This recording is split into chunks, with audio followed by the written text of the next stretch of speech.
Cancer! Okay, teka lang. Inumin ko muna to. Pwede pa ba? O, pwede pa. Okay, saglit lang po. Okay. Ano siya? Malunggay. Ayan o. Naglaga ako ng malunggay, tapos yung sabaw ng malunggay, nilagay ko sa tasa at dahan-dahan kong iniinom. Okay. Cancer, hello my dear. Hello, hello, hello. Welcome or welcome back sa ating mga social media platform, sa ating YouTube channel, Facebook page, and TikTok. My name is RJ, your tarot card reader. At ang gagawin natin ngayon, my dear, is ang iyong first 15 days of March. Uminom ka lang ng malunggay, nasago-sago na yung utak mo. Baliktad, di ba? Dapat pag uminom ka ng malunggay, dapat okay yung mind mo. Baliktad yung nangyari, naging sago yung utak ko. Okay, so first 15 days of March.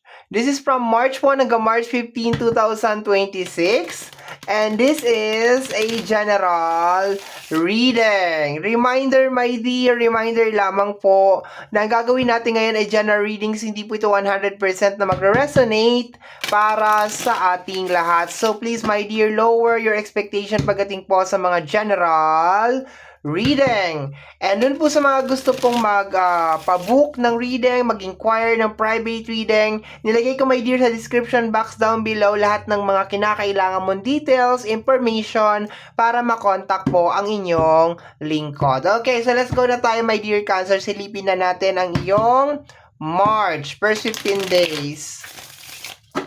Let me see. Dapat nga ang gagamitin ko yung tarot na, kaso naumpisahan ko sa black card. So, tuloy-tuloy na natin to. Tapos, second half of March, magta-tarot card na tayo. Okay? So, let's go tayo, my dear Cancer.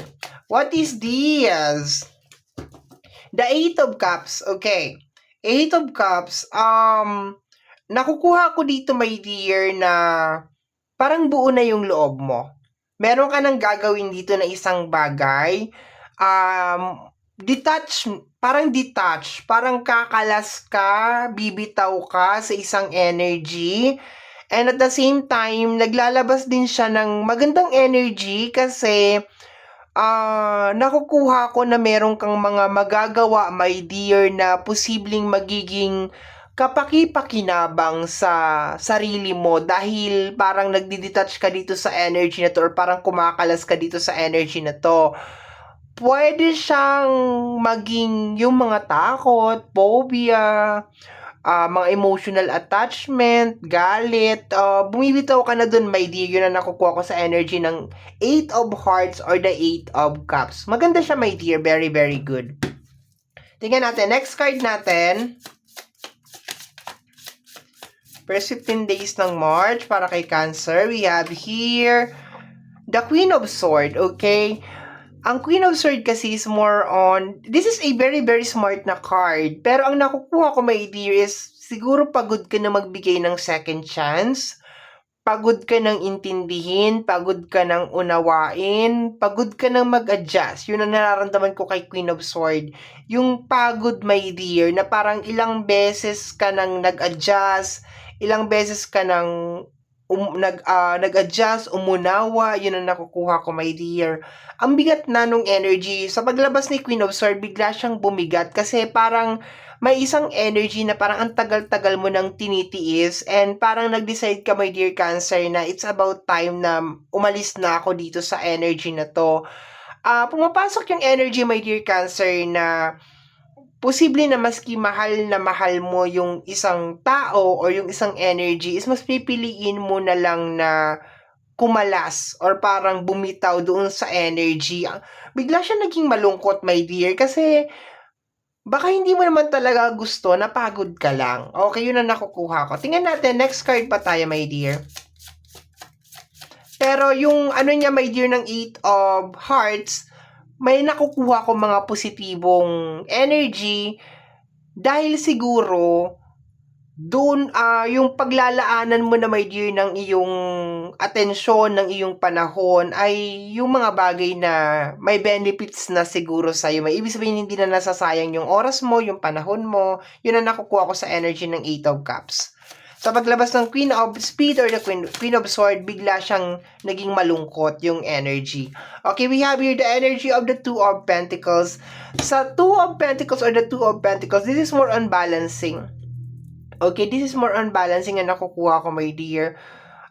Yun nga, adjustment, pagsasaayos, pagbabalance, pangunawa, pero parang wala pa rin talagang nagbabago, my dear.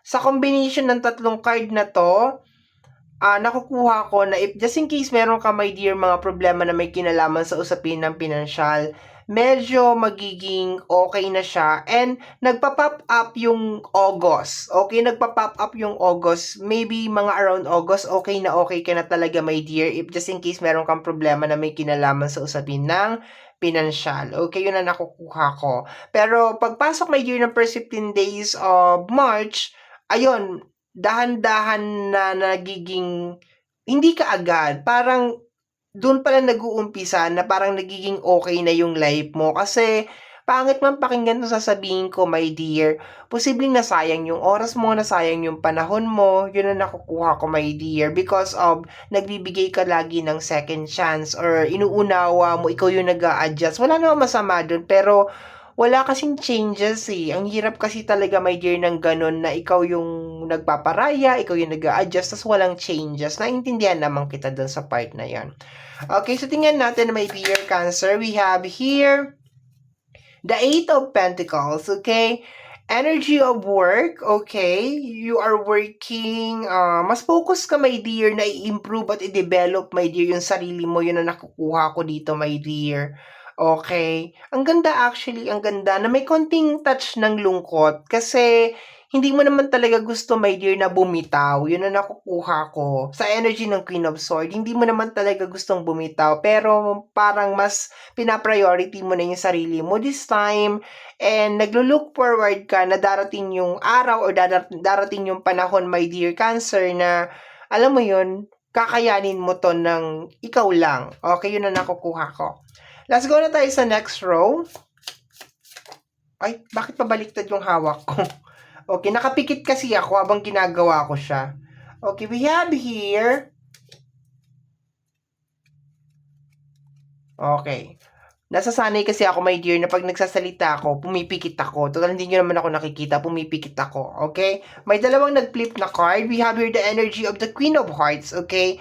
Ang Queen of Hearts is yung pag-intindi, pag-unawa. Nabanggit ko na talaga kanina. Pero umabot ka na talaga, my dear, dun sa point siguro na hindi mo na alam kung paano mo talaga uunawain. Hindi mo na siguro alam kung paano mo iintindihin. Siguro din, my dear, marami ka na ring sinakripisyo dito sa kung ano man tong bagay na ito. And ngayon mo nare-realize na parang hindi siya worth it. Parang hindi siya, alam mo yon, hindi siya worth it. Okay? We have here the energy of the Two of Swords. Okay?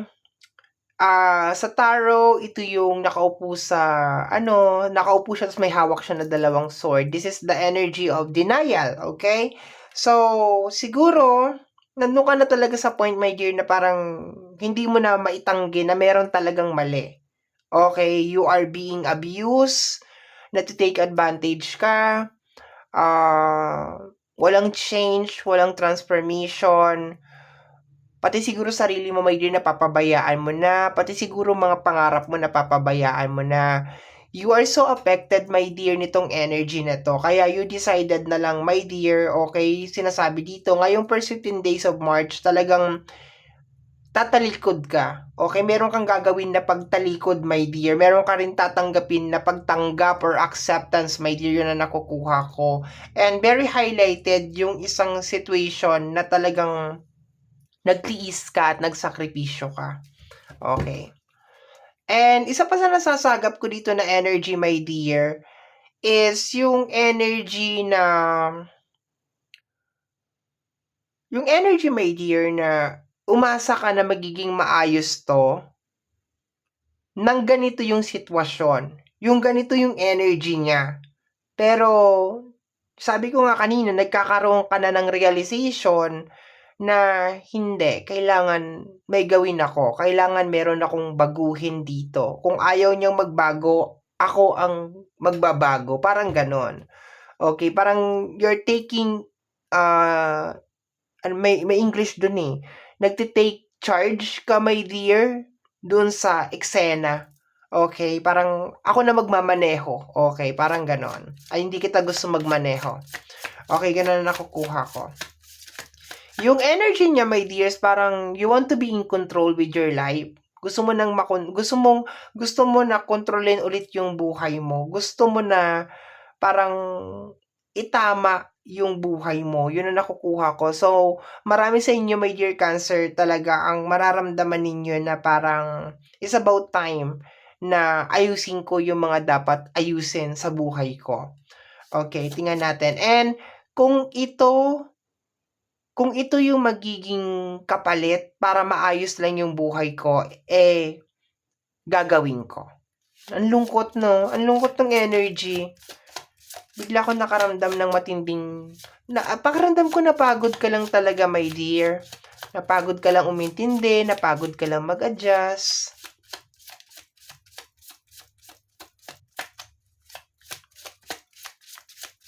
Let me see.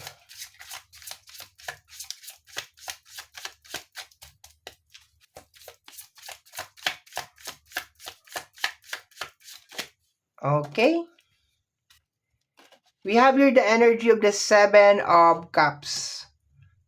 Naramdaman ko sa energy ng Seven of Cups is energy ng illusion. Okay? Siguro, sabi ko nga kanina may realization na eh. 'Di ba nare-realize mo na. Ang nakukuha ko dito is marirealize mo rin, my dear, na parang illusion to. Parang hindi to totoo. Hindi na to magwo-work. Kailangan ko na talagang mag-take charge. Kasi ang Seven of Hearts and the Seven of Hearts or the Seven of Cups is energy of illusion. Nakukuha ko rin, my dear, na possible na merong bad influence and gusto mong umalis dun sa bad influence na yon.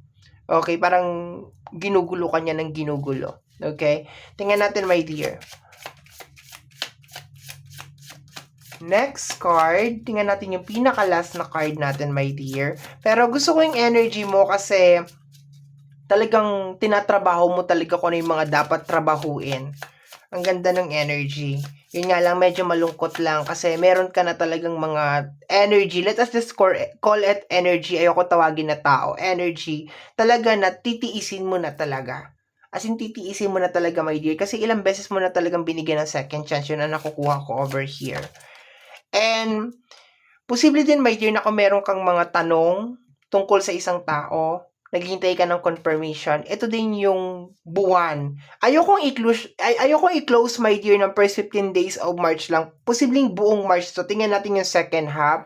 Pero parang nararamdaman ko na parang ito yung buwan, my dear, na parang marireceive mo yung confirmation tungkol sa isang tao. Kung nangihingi ka ng sign, this is the month, my dear, na makukuha mo yung sign na yun. And I think yung sign na yun ang makakatulong sa'yo, my dear, or mag-uudyok din sa'yo para tuluyan na bumitaw sa kung ano man yung energy na yun. Kasi para siyang illusion, para siyang hindi totoo. We have here the energy of the Ace of Cups, energy ng freedom. Okay? Energy ng freedom, my dear.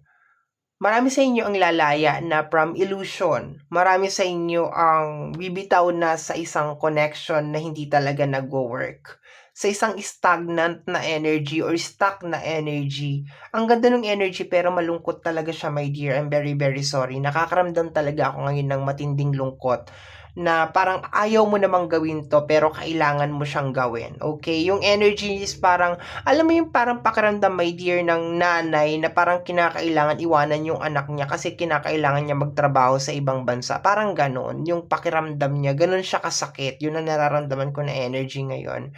So, hindi mo to gusto, my dear, pero gagawin mo to kasi una napapagod ka na, pangalawa, nare-realize mo na parang hindi na totoo yung mga nangyayari or parang hindi mo na deserve kung ano yung mga nangyayari. And eto na nga, my dear, papalayain mo na yung sarili mo, my dear, sa isang emotional. Para ka nakakulong sa isang bubble. And then, ipapop mo na, my dear, yung bubble na yan. Lalabas ka na sa bubble na yan. Okay? So, my dear Cancer, yan po ang nasagap natin sa iyong first 15 days of March. I hope and pray, my dear, na nakatulong po itong reading na ginawa natin. And always remember, my dear, na mga cards natin ay gabay lamang po. Tayo pa rin po ang gumagawa ng ating kapalaran. Maraming salamat po.